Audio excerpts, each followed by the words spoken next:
the day, Geek Fam ID, we're the ones to secure the Lord. And if you've been watching the entire Top Clans tournament, there is, I feel like it's kind of given that taking the most Lords will win you the game. Lord is such a big factor in pushing in with your entire team to an exposed base anyway.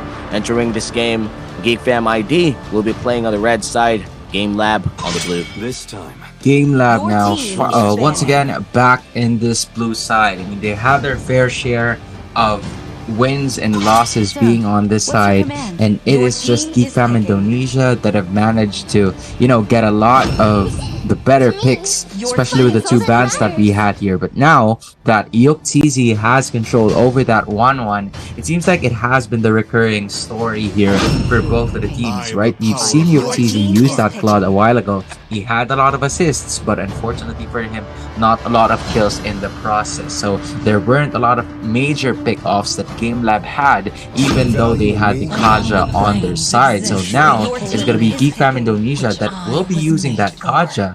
Gamelab seems to give up on that strategy now, tries to deny the Fredrin for them. And in addition to that one, it seems like there's also such a fast draft that we're having here for both of the teams. 3 picks already in like under 2 minutes.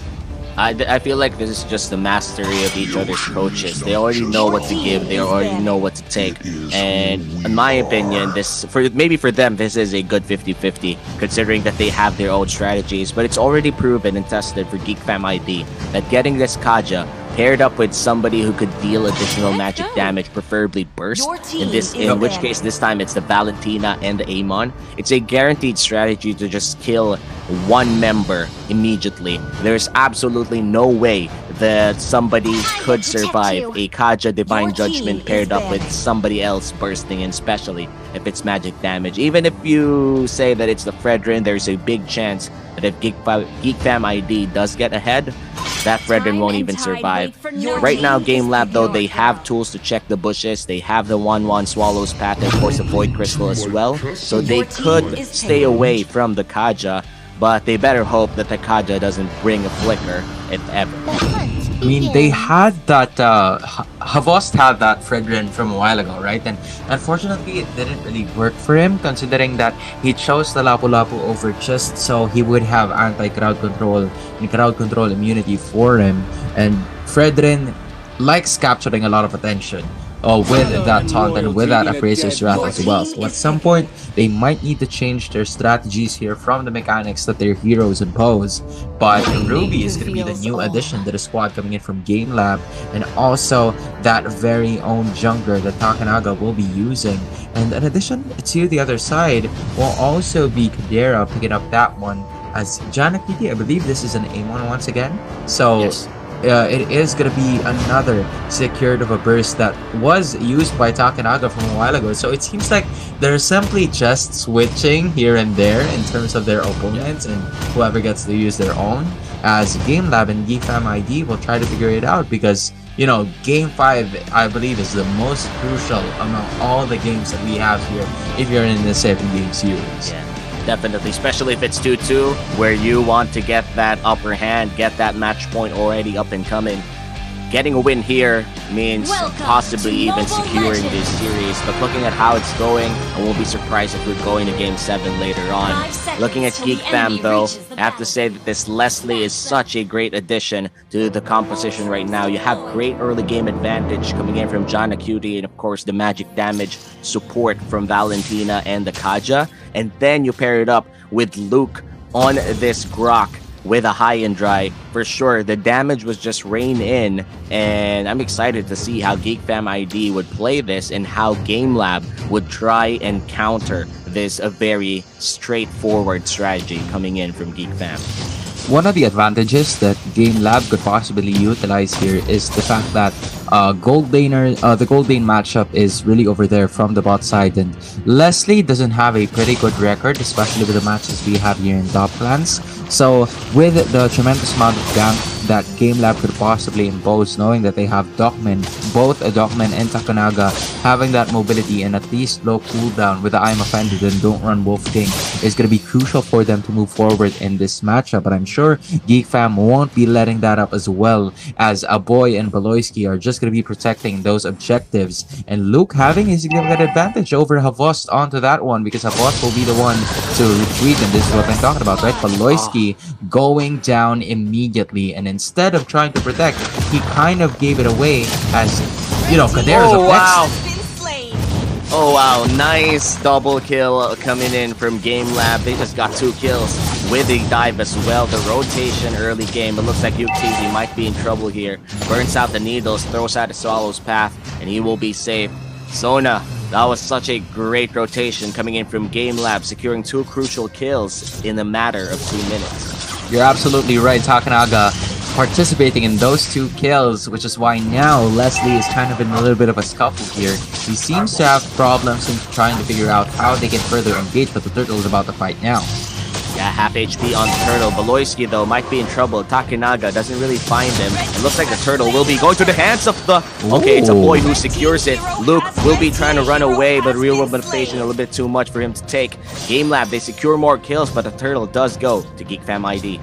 Again, scaling is key here for the side of Gamelab, right? Yes, Geek Fam was able to take down that very own turtle, so that is a huge plus for them in the objective department. But unfortunately for them, those 2 kills, again, the main, you know, culprit of it all was Takunaga landing a 2-0-2 in terms of KDA. This is definitely the snowball thing that they would want to do and pursue if they want to continue in winning this game. So Takunaga has all that confidence in the world into trying to build up more itemizations and more scaling, so that once that first load or even just the 3rd turtle commences, they will actually have a hold onto a lot of the turrets, both inner and outer as of this point. So even a minute or so, we're still going to be waiting for Takunaga unleashing his next move and unleashing his next kill. Yeah, Giant Cutie gets taunted there, takes half of the Appraiser's wrath, but not really dying. Still a kill going to the hands of Geek Fam ID. But here comes the pull, here comes the 2 real world manipulations, and Beloyski might be in trouble, but one melts first, and that's the 1-1. Takunaga in the back line gets that Kaja, and he makes it a 2-for-1. At least Aizawa still dealing damage, won't flicker out of Kadera, but here comes the ultimate snipe. Can Bowman just drive it away? No, he can't. A boy gonna go in. Takunaga once again burns out the flicker, but here comes Horse, a mega kill for the side of Takunaga, and that is a trade won by Gamelab, unless a boss dies here in a 2v1. The wall is there, here comes the ultimate, the endless shards finishes him off, and that is an equal trade-off between both squads. You love the action between both of these 2 teams, right? Gamelab given immense pressure onto the bot side, just so Kadera wouldn't have pretty good scaling, but instead, Kadera, instead of having that kill, he actually managed to land a lot of assists and not die in the process. But Geek Fam Indonesia gets Havost onto the top side and also taking the turret in the process, so this gives more room for the side of Geek Fam Indonesia to control. Plus, they've also gotten those energy shields up top, so this is not a good sign for Gamelab, specifically now that they have Havost trying to at least maneuver his very own self, and with the assistance of not having the scaling and itemizations that a Fredrin should have in this stage of the matchup, he will just have to zone everyone out. Fortunately, they still got it, but the pick off again lands into the hands of Dockman. And the shards really gotta respect the damage coming in from that ultimate, and now a boy will be simply running away, but can the Horse chase him though? Phantom Steed, not enough. Nice dash coming in from Aboy. Beloyski might just go for the jungler here, but he doesn't pull him away, and looks like Geek Fam ID won't be really fighting for now. 90 seconds before the next big objective spawns, and I'd be surprised if they went all in before that one. Again, you're gonna have to wait for the right opportunity and talking about Gamelab here, because you still have that 1-1 to depend on, and because of the early game aggression and sustainability coming in from both the Grok, the Valentina, and Beloyski using that Kaja, it seems to be, you know, a struggle for them. But there goes the taunt and the knockup, but a boy here answers right back. And the shards enough to give him the kill, and he farmed those shards around the river just to throw it back to the mid lane. Great real-world manipulation coming in from Aboy, and he stole that a couple of seconds earlier, so they planned it really well as they pushed the mid lane. But again, right, a trade up top for Luke hit there using that Grok is really going to be crucial for them because Havos is being outplayed right now in his very own lane, and that is something that he needs to worry about, most importantly during these turtle and major objective clashes. Oh, wait a minute, flicker play coming in from Dokman, but here comes the two real-world manipulations, ultimate snipe as well from Kadera. Nobody's down just yet, but looks like they find Takinaga with Luke on the back line. Luke looks to be in trouble here. It's a 3v1 and make that a 4v1. He tries to run away, but looks like they finally get the Grok. It's a 1-for-1, a jungler for an XP laner. This might just be lethal if Geek Fam wants that board. If you're Geek Fam, you'll absolutely take that one. Baloyski buying a lot of time, Aboy getting out of there, and Gamelab are simply, you know, kind of reacting to what Geek Fam Indonesia is giving to them at this point, so they need to force something. Dokman tries it, but he seems to not have landed his I am offended combo. So Gamelab still have a lot of kits in their arsenal, but they need to be careful, especially with the engages that Geek Fam Indonesia is trying to pursue here, because they have two different ways to try and engage. Either get a pick off courtesy of Baloyski's Divine Judgment, or Luke would try to land it in. Fortunately for them, they were able to secure their very own turtle over there, and Baloyski might be next. Yeah, 2 engages and 1 real-world manipulation. That's an easy kill for Havos. Gamelab right now does secure a couple of kills, but the game is still Geek Fam ID on the lead in just a 1,000. Looks like we are looking at another very, very close game, similar to our first 4 games. That won't kill Havos this time around, and I feel like the scaling coming in from John Acuity is slowly dying out, and this is what we expect coming in from an Amon. You really hurt in the earlier stages of the game, but come mid-game, you gotta choose your targets right. Almost 8 minutes here for both of the teams to rack up those items, and with the slow snowballing effect going down for John Acuity will also be the rise of Kadera using this Leslie, right? That Weapon Master as your emblem, locking up at least an extra percentage of damage with the items that you've built up is going to be very crucial for Geek Fam Indonesia if they want to pursue something, as a conceal play is about to happen here, but they can't seem to find anyone, but instead take down that turret down bot. It's going to be crucial for Gamelab because they're slowly losing grasp of here, but they're still fighting. Yeah, Luke, half HP. Wild Charge doesn't really land in anyone. Here comes the real-world manipulation. Forces the flicker out of many, but the Brock finally goes down. It's just a 1-for-none so far, but the 1-1 trying to look for that Amon. They're hiding from each other near that mid lane. But looking back at this fight, looks like the Amon will finally find the 1-1, but the crossbow of Tang reset was there for that 1-1, and he will be able to get that outplay. UTZ with his first kill of the game. Major play coming in from Yoktizi, because he was one of the squishiest heroes that were supposed to take it, but Divine Judgment. Yeah, Divine Judgment here. Takinaga has to run away. The snipe does get him. The Master of Camouflage working wonders for Kadera. And now they have to run away. The damage is too respectable here. Kadera, nice wall coming in from Luke. The stun does land. But Dokman with a clutch dash there. Aizawa might just pay the price. UTZ is looking for the reset. Nothing yet. A killing spree for the 1-1. 2 more vital spots for Luke. Here comes the Weapon Master. The taunt does land, but looks like he doesn't even need a crossbow to finish this off. Luke will eventually go down. A killing spree for Havos. It's a 4-for-2 in the favor of Gamelab. A great sacrificial play coming in from Aizawa as of that moment. You already saw him using that real-world manipulation, and it was kind of questionable at first because he was in the middle of every single team fight there is, but he was just waiting for the right time, buying enough time, and also dishing out enough bulk damage for them to take them out and bring them out of proportion here, as Geek Fam Indonesia lost 2 heroes in the process during that skirmish, and it went both into the hands of Yuktizi being the main participant of it all. They were also able to take that Lord for themselves, but Dokman here caught the crossfire once again, and they will be waiting for that Lord unless they do something here.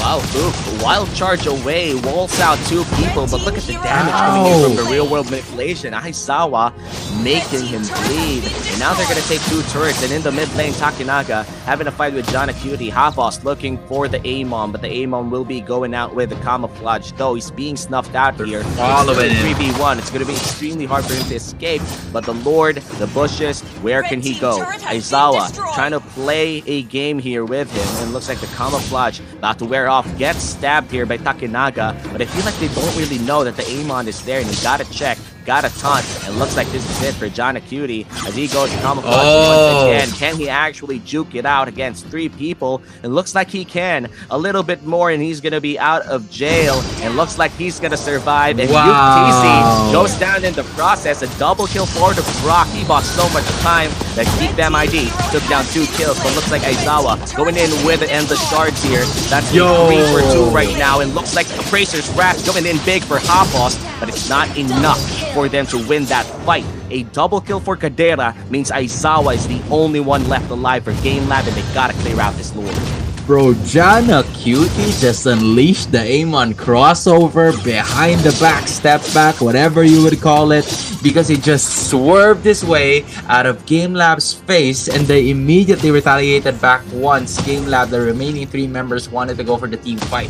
This is the macro and the micro mechanics we're talking about for both of these teams, because while John Acuity was actually distracting the rest of the members from picking him off, it was that 1-1 from UTC that was picked off by the side of the Indonesian. So at this point, it's still going to be a tied ball game, but also with something that Geek Fam Indonesia needs to worry about, because amidst of all of that, the Lord was, able to hit that top lane inhibitor turret. So if they won't be able to take care of that in terms of the lane equilibrium that Havos is already doing here right now, it's a major play here come the late game, because again, we are already 12 minutes in, and in less than 40 seconds, it's going to be the Luminous Lord that will present itself to both of the squads, and they need to be wary of that as well.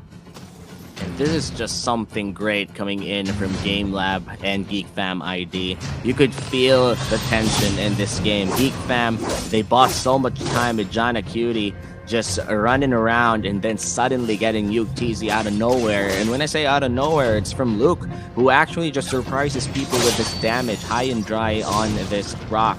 And you gotta respect it at some point. It's not just damage, it's lethal. Goffman is looking for a play.